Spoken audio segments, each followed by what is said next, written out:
Lá em Marcos, Evangelho de Marcos.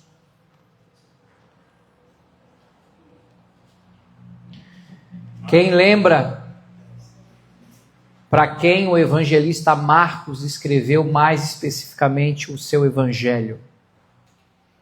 Vou te dar algumas alternativas para você marcar correto. Para os judeus, para os gregos, para os romanos ou para os gentis? Qual das alternativas, César? Bateu na trave e saiu. Para quem, Pri? Não sei. Cauã? Chutasse, fez o gol. Para os romanos, ele apresenta Jesus como servo, alguém que era prático, alguém que servia, porque o romano tinha essa cultura, e inspirado pelo Espírito de Deus, ele traz essa apresentação de Jesus sendo servo, um homem que servia. E você vai perceber essa interpretação, no Evangelho de Marcos. Por falar em Bíblia, segunda-feira, quando? Nós iniciaremos mais um estudo bíblico, um curso que é gratuito, mas você tem que querer. E vai ser online, não vai ser presencial para facilitar a tua vida. Eu, por mim, estou na igreja todo dia, mas eu sei da função que vocês têm com família, trabalho, escola, enfim. Então, será sempre às segundas-feiras, das 8 às 9h30 da noite, só na segunda. Nós vamos estudar o livro de Neemias, que fala exatamente sobre a restauração e reconstrução, não só dos muros de Jerusalém, mas como do próprio povo de Israel. E é o livro que nós temos por fundamento como o DNA, a identidade da nossa igreja, da nossa comunidade Ohana. Então, se eu fosse você, já se programava, se organizava para segunda-feira, 8 horas, está lá com o teu celular, o notebook, o iPad, que nós vamos entrar online, vou ter todo o suporte do Frank e sua equipe da mídia e do marketing, para simultaneamente estar te dando o material já, para você acompanhar o conteúdo e a Bíblia. Então já prepara lá a tua Bíblia, teu caderno, e um lápis ou caneta para as anotações. 8. São 8 aulas. Certo? Fechou? Vamos lá?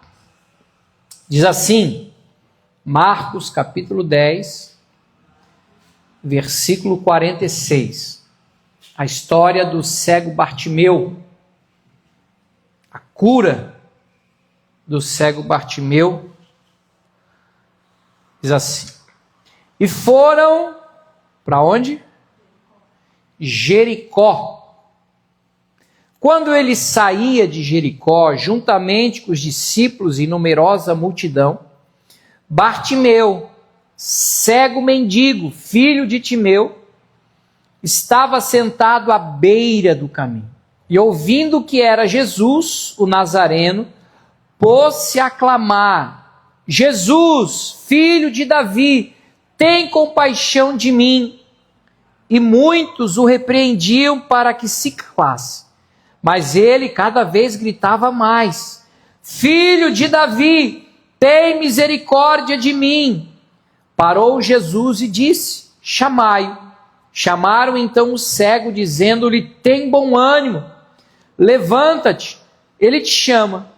Lançando de si a capa, levantou-se de um salto e foi ter com Jesus. Perguntou-lhe Jesus: que queres que eu te faça? Respondeu o cego: mestre, que eu torne a ver. Então Jesus lhe disse: vai, a tua fé te salvou. E imediatamente tornou a ver e seguia a Jesus estrada fora. Amém? Paizinho, nós mais uma vez oramos a Ti e pedimos para que o Teu Santo Espírito abra os olhos do nosso coração, trazendo compreensão, clareza, visão do propósito de Jesus Cristo com as nossas vidas, com a nossa igreja, com a nossa família, e que tudo aquilo que ainda esteja como que obscurecido, como que sem entendimento, que o Espírito Santo traga à luz e nos visite com graça e revelação, e que haja restauração nas nossas visões, Pai. Assim como Cristo restaurou a visão de Bartimeu, que assim seja sobre o Teu povo da Ohana, para que possamos Te seguir e viver o propósito de Deus para com as nossas vidas. Assim oramos agradecidos, em nome de Jesus. Amém, Senhor. Amém, queridos? Restauração da visão. Nós temos 5 sentidos. Quem lembra quais são os 5? Para nos relacionarmos com essa terra normal e natural. Visão, olfato, audição, paladar e tato. Muito bem. Dentre esses 5 sentidos que a gente tem para se relacionar, para trazer a informação para o nosso coração, e em cima dessas informações nós termos uma escolha, uma decisão e consequentemente ações e vontades, o principal, o mais importante desses 5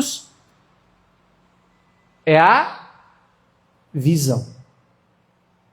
Jesus disse no Evangelho de Mateus, no capítulo 6, que os olhos são a lâmpada do nosso corpo. Se os nossos olhos forem bons, todo o nosso corpo será iluminado. Agora, se os nossos olhos forem maus, todo o nosso corpo estará em trevas. Então, olha a importância de a nossa visão ser nítida. E não é só no sentido físico, quando a gente vai no oftalmologista para ver como é que está a visão. Antes da pandemia, eu enxergava que era um leopardo, 20 por 20. Depois do Covid, deu uma queda. E aí eu comecei a ter dificuldade de leitura. Eu falei, rapaz, eu vou ter que começar a usar óculos. E não deu outra, né? Se eu tentar ler a Bíblia ou alguma coisa celular, embaralha a vista. Então, eu tenho o auxílio do óculos, né? Agora, tem um ditado popular que diz que o pior cego é aquele que não quer ver. Numa casa, um casal estava tomando café da manhã e aquele sol de inverno que ilumina, mas não esquenta. Viu o varal da vizinha do outro lado, que o muro era baixo. E a esposa disse, meu Deus, mas como é que pode? Será que a vizinha não está enxergando? As roupas estão tudo sujas. Como é que ela lavou e botou no varal com as roupas tudo sujas? Aí o marido levantou, passou um pano no vidro dela, da casa deles, da cozinha. E ela, nossa, que na verdade não era a roupa da vizinha que estava suja. O que estava suja era o vidro da janela da cozinha deles. Entendeu? Então Jesus, e um dos seus princípios e ensinamentos do reino dos céus, ele diz assim, ó, antes de tirar o cisco do olho do teu irmão, você vai e tira o poste, a trave que está no teu. Entendeu? Então, olha como é importante essa questão da nossa visão estar restaurada por Deus. E aqui nessa narrativa de Marcos, aos Romanos, ele traz da ótica dele. Se você pegar, você vai encontrar essa mesma narrativa, tanto em Mateus, no capítulo 20, depois você anote aí para dar uma conferida, e também o Evangelho de Lucas, o Dr. Lucas, também vai falar sobre a cura do cego de Jericó, em Lucas 18, a partir do verso 35. Mas Marcos traz algumas particularidades que, se nós botarmos uma lupa, não só vai nos chamar a atenção, mas vai nos trazer ensinamentos, reflexões a respeito da cura do cego Bartimeu. A Bíblia fala que pela última vez Jesus ia passar por Jericó, porque dali ele ia subir para Jerusalém, e lá ele ia ser traído, preso, espancado, crucificado, morto, ressuscitado. Mas antes de tudo isso, ele entra pela última vez na cidade de Jericó. E Jericó é uma cidade, uma das mais antigas do mundo. Antes de pertencer ao povo de Deus, pertenceu a outros povos. E ali era conhecida a cidade como Cidade das Palmeiras. Por quê? Porque tinha palmeiras. Jericó fica a 400 metros abaixo do nível do mar. Ele é banhado pelo Mar Morto. Então ali tinha como se fosse um lugar de férias da população. E assim como você pega hoje um Mar de Plata, você pega uma Bahia, você pega, né, cidades onde a turma passa férias no verão, você sabe como é que é. Floripa também, né? Vem gente do Brasil todo para passar férias em Floripa e para curtir, para fazer o que querem e o que entendem. Então você já me entendeu. E além disso, Jericó era uma cidade situada onde havia comércio. Então era a época véspera de Páscoa, e Páscoa todo mundo vinha para Jerusalém para celebrar a Páscoa. Então antes de subir 40 quilômetros para Jerusalém, que ficava lá em cima,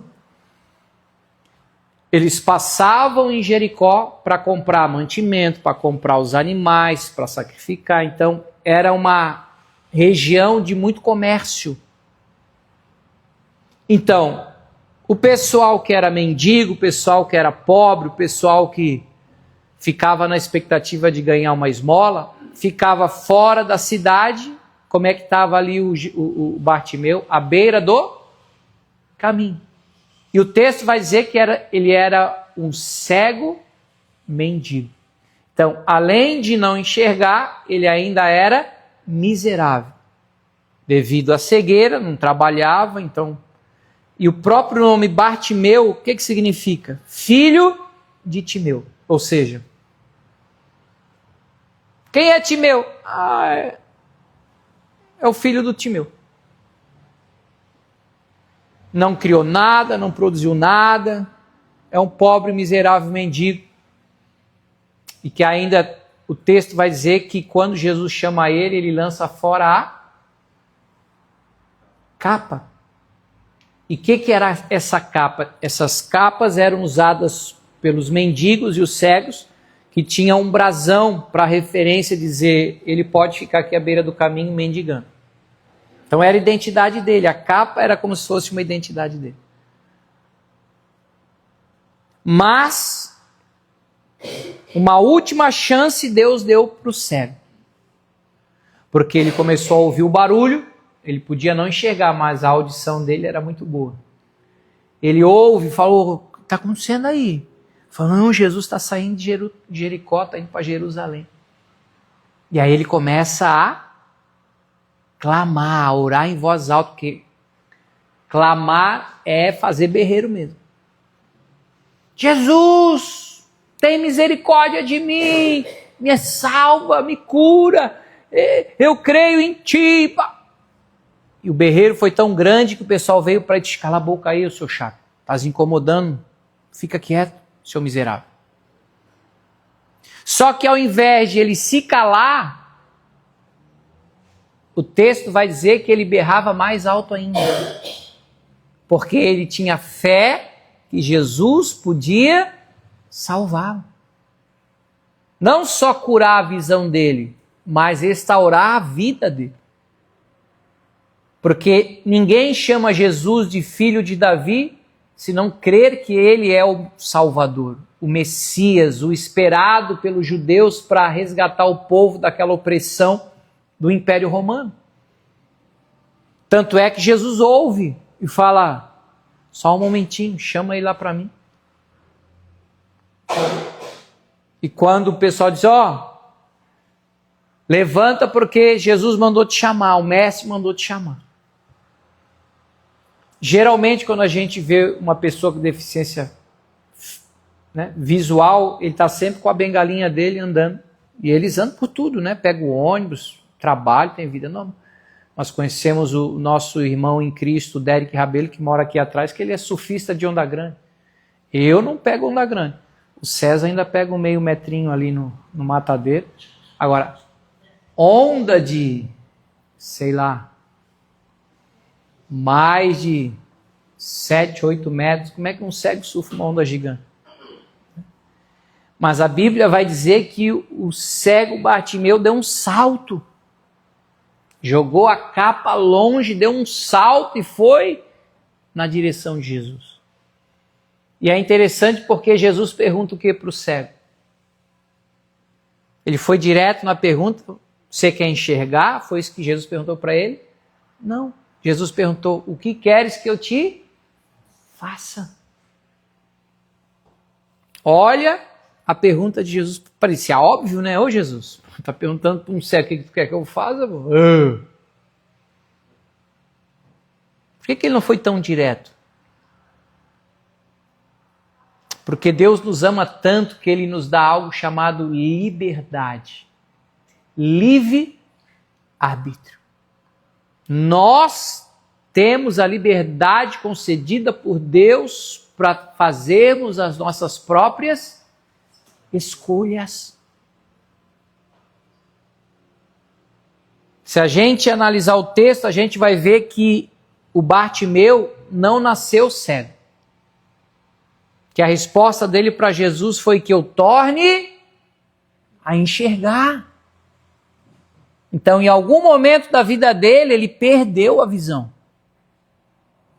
Ficou escuro. Provavelmente, por alguma escolha que ele fez errada na vida dele.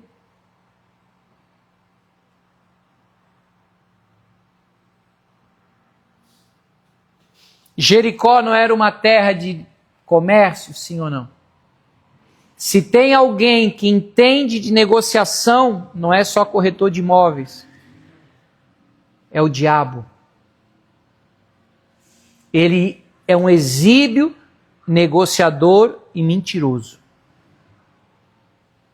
Sabe aquele vendedor de carro que diz, cara, tu tá com filé, tu vai levar para casa e tal. Tu paga o que tu não tem para levar aquele carro, de tanta mentira que ele contou para tu, e daqui a pouco o carro funde, o motor te arrebenta, tu fica sem carro, sem dinheiro, porque o vendedor te passou a perna. É tipo assim, o diabo te dá com uma colher de chá. Só que a hora que ele vem tirar com uma concha daquela de industrial. Porque ele veio somente para matar, roubar e destruir. Só que o diabo não pode tomar as nossas decisões. Ele sabe que quem faz as escolhas e toma as decisões somos nós. Ele pode tentar, ele pode enganar, ele pode influenciar, mas a decisão é nossa. Eu escutei um testemunho de um pastor que foi para o interior do Espírito Santo fazer uma cruzada evangelística. Lá no interior é comum. E aí o dono de um cafezal lá, que também já era cristão da igreja e tal, fez um movimento para toda a família, o pessoal que trabalhava no cafezal, participar da cruzada e tal, do culto de domingo. E teve um sobrinho do cara que disse, não vou. Vocês querem ir? Vão, mas eu não vou. E aí tinha um bailão lá, tal, ele optou para ir pro bailão. Não quis ir pro culto, foi pro bailão. Lá no bailão, encheu o caneco, chegou em casa de madrugada bêbado, e a esposa, com um pouco de sabedoria, foi confrontar ele, discutir aquela coisa toda, sabe como é que é aquele barraco de casa? E ele, bêbado, fora de si, agressivo, pegou lá é comum ter arma, né? Pegou o revólver e, sem pensar, influenciado por demônios, óbvio, deu um tiro que pegou certeiro, alvejou o coração da esposa. Morreu na hora. Olha a tragédia. Aí o pastor que foi lá para fazer a cruzada, lá o velório era feito na própria casa, né? Do lado tinha uma criança de 5 anos chorando desesperadamente do lado do caixão da mãe. A mãe da filha morta chorando sem consolo. No outro quarto, a mãe do filho que cometeu o assassinato também chorando desesperado. Foi preso e por aí vai. Se ele tivesse escolhido dizer, não, eu vou no culto com a família. De repente a família estava inteira até hoje. Mas por uma noite que ele escolheu ir para o tal do bailão, ele desgraçou a vida da mulher, a sua própria vida e de toda a família. Uma escolha errada teve consequências. Então, a escolha de Bartimeu em algum momento da vida dele foi errada. Ele trouxe a consequência de perder a visão. E quantos que hoje estão tomando decisões erradas, fazendo com que eles não enxerguem mais o valor que ele próprio tem, o valor que ele tem para Deus, o valor de uma vida relacional com Deus, o valor da própria família, o valor de sonhos e futuro que Deus tem para a vida dele, porque ele não tem mais visão, ele perdeu, ele não tem mais esperança, ele não tem mais alegria, a única coisa que ele enxerga é a vida destruída e arruinada momentaneamente. E aí o diabo já fez a festa na cabeça dele, porque ele não consegue mais enxergar uma vida abençoada, restaurada, reconstruída por Deus. Mas quando o cego Bartimeu, mesmo naquela condição, ele ouviu que Jesus vinha e falou, é hoje ou é nunca mais. E ele rasgou o coração dele para clamar e buscar a Deus por socorro, por salvação, por cura. E Jesus o ouviu, Jesus o chamou, Jesus o curou. Porque nele houve fé e esperança do agir e do mover de Deus em favor da vida dele.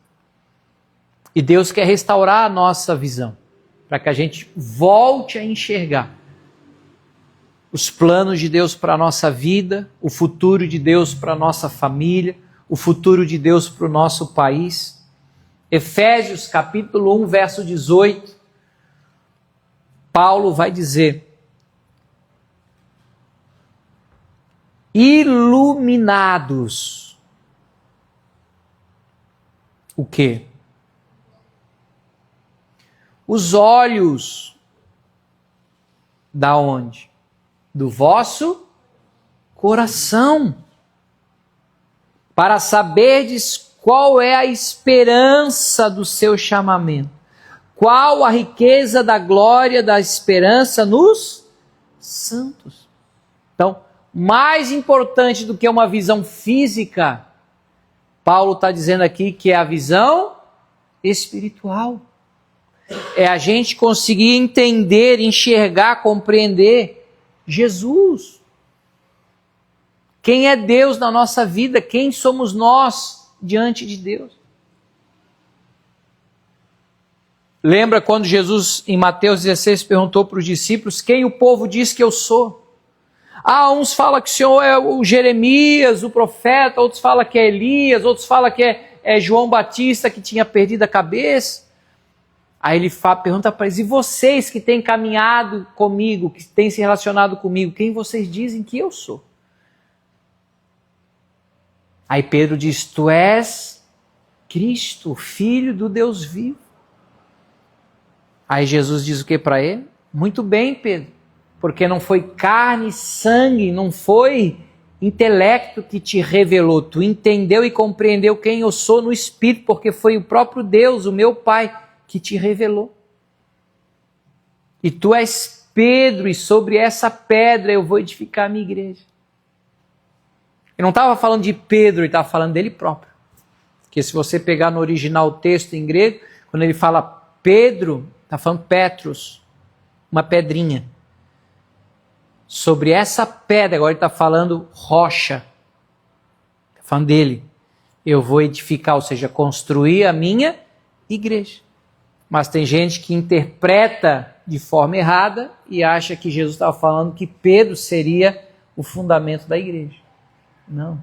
Pedro foi um grande líder dos apóstolos, da igreja primitiva. Mas o fundamento da igreja é Jesus Cristo.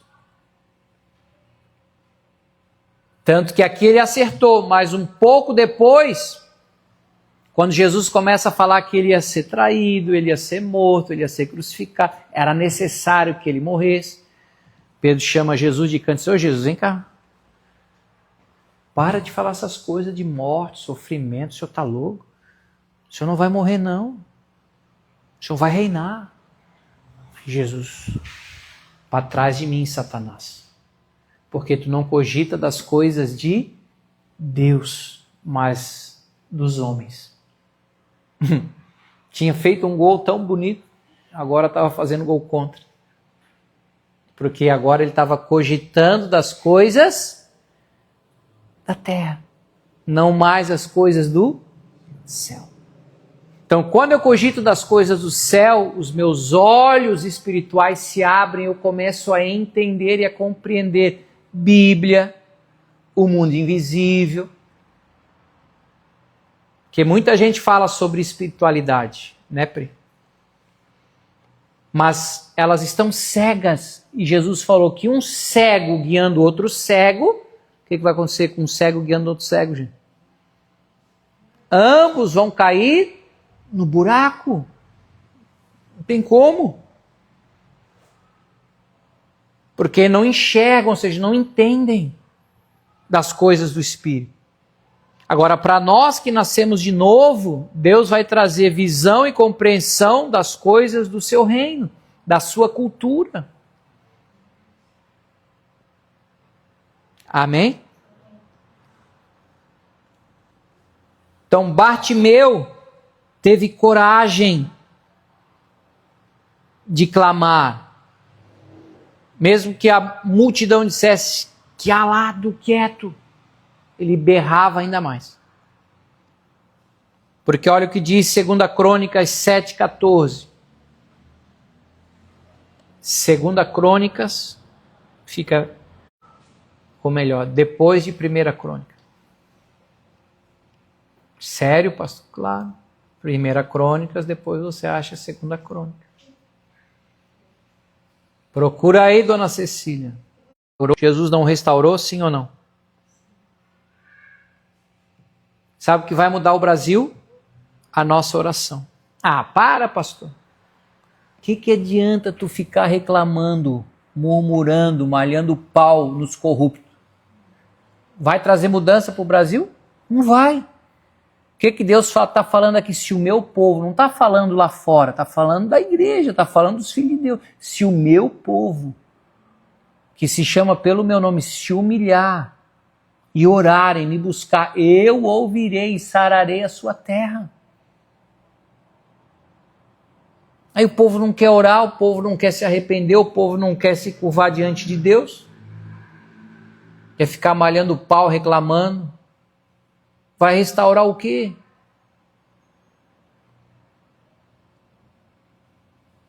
Que o que mais tem no Brasil hoje é crente, é evangélico. O que mais tem por aí é igreja. E por que o Brasil está indo de mal a pior, ao invés de melhorar? Você já parou para pensar? O erro não está lá fora, o erro está aqui dentro. Ou será que essa palavra é só para Israel? Ou não é profética para a igreja hoje? Eu creio que é profética para a igreja.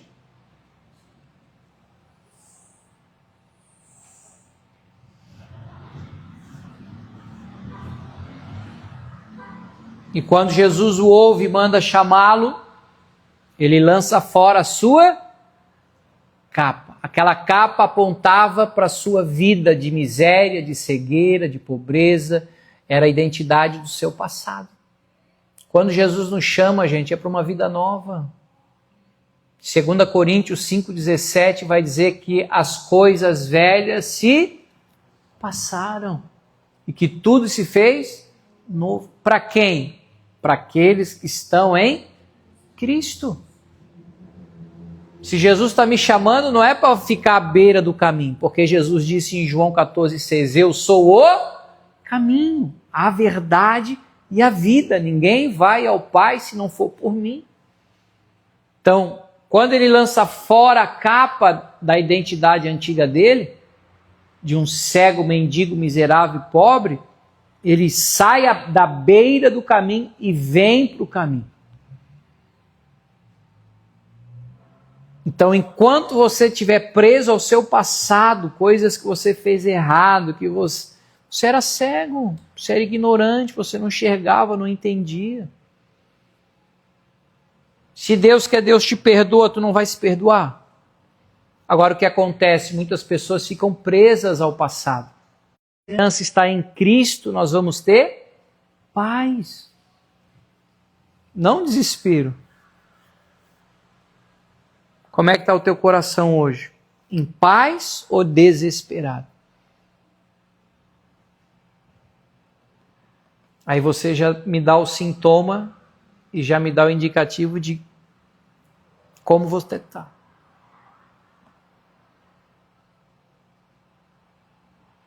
Porque o mesmo Jesus que perguntou para o Bartimeu, ele fala para mim e para você hoje, o que você quer que eu te faça? Por que Jesus fez essa pergunta para o cego?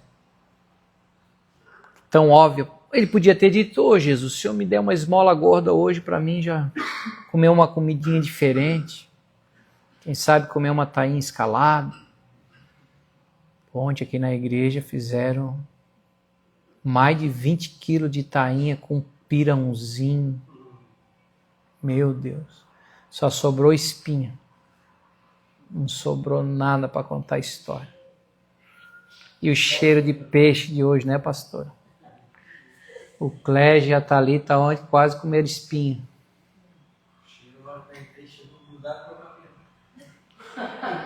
Thalita pela primeira vez comeu tainha na brasa, tadinha. É. Ela? Sério? Coitado. Será que foi algum tempero?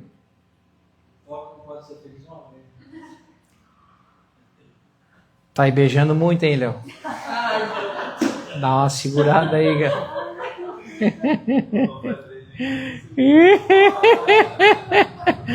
Esse pecado não foi meu, pastor. Isso é piada interna, gente. O pessoal às vezes está olhando, eu não sei o que o pastor está falando aí. É que o Léo é o namorado da só para explicar, né, gente? O pessoal está por dentro. Contextualizar os irmãos. A clareza do pedido, se que eu torne a ver. Eu não quero esmola. Eu não quero mais a condição da vida velha. Que eu torne a enxergar, que eu torne a viver contigo, que eu volte a me relacionar contigo, que eu volte a ter entendimento das coisas espirituais. Tanto é que, como é que termina o texto? Dizendo que ele segue Jesus, não é? Versículo 52, bota para nós lá, Fran.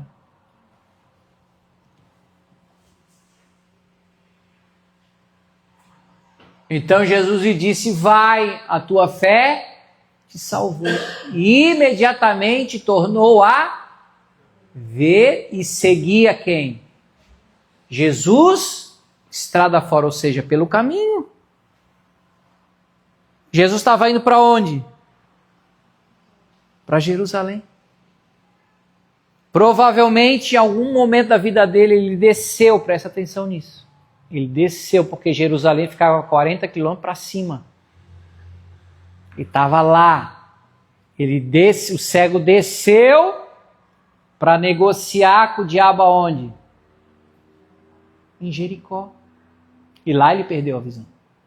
E agora ele estava voltando com Jesus para Jerusalém. Por mais que Jesus fosse para a cruz, por mais que Jesus fosse para a sepultura, mas ele ia ressuscitar. Essa é a nossa esperança. A vida eterna. Amém? A vida não vai acabar aqui quando você ficar até com 80, 90, 100 anos. Jesus nos promete um corpo novo, um corpo glorificado, sem doença, sem pecado, para a gente viver para sempre com Ele. Isso é uma boa notícia, não é? É uma ótima notícia. Pastor, aí nós não vamos mais envelhecer? Não, tu vai ser jovem para sempre. Que bênção. Ou bota bênção nisso. Amém? Agora, olha a importância de Deus restaurar a nossa visão. Paulo, antes de ser o apóstolo Paulo, o apóstolo dos gentios, o apóstolo que recebeu o evangelho da graça e da fé, Oh, how he loves us so. He sent his son to save our soul.